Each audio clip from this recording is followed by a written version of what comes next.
చూసన్నా mic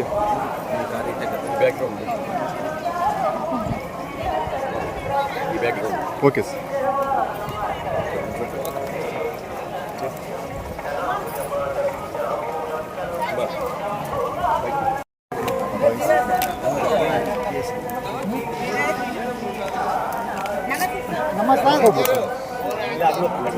ఏమి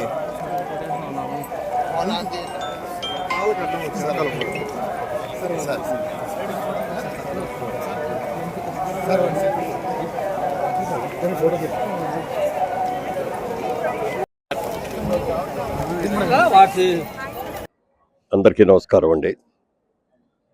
ఈ రోజున తిరుమల తిరుపతి దైవ దర్శనం కోసం ఇక్కడికి వచ్చాం.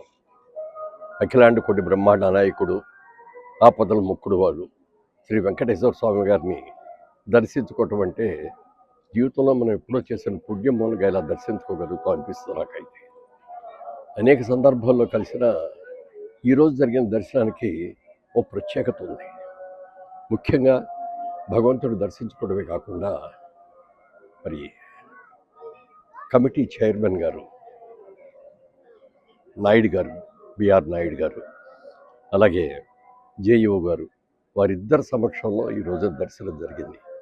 వారిద్దరి ఆశీస్సులతో కార్యక్రమం కూడా చాలా చక్కగా జరిగింది. మా మిత్రులు, మా సోదరులు అందరూ వచ్చారు. వారందరం కలిసి ఒక మంచి దర్శనం చేసుకున్నాం. రోజు రోజుకి కూడా వెంకటేశ్వర స్వామి ఆలయంలో ఏ విధమైన డిస్టర్బెన్స్ లేకుండా ఇప్పుడున్న పాలక మండలి కూడా చాలా చక్కగా నిర్వహిస్తున్నారు. కల్తీ నెయ్యలు కానీ, కల్తీ పదార్థాలు కానీ ఏమీ లేకుండా స్వచ్ఛమైన ప్రతి ఆహార పదార్థం కూడా స్వచ్ఛమైనవి. ఇదివరకు లో బడ్జెట్లో ఎవరు లో ఇస్తే వాళ్ళకి ఇచ్చేవారు.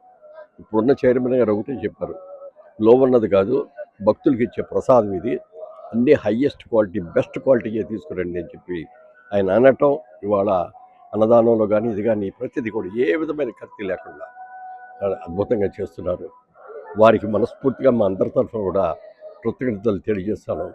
అలాగే మన ఉభయ రాష్ట్రాలు ఆంధ్రప్రదేశ్, తెలంగాణ రెండు కూడా అభివృద్ధి చెందాలని మనస్ఫూర్తిగా కోరుకుంటూ, అమరావతి నిర్మాణంలో చంద్రబాబు నాయుడు గారికి మీ ఆశీస్సులు పూర్తిగా కావాలని వెంకటేశ్వర స్వామిని మనస్ఫూర్తిగా నేను దండం పెట్టుకున్నాను.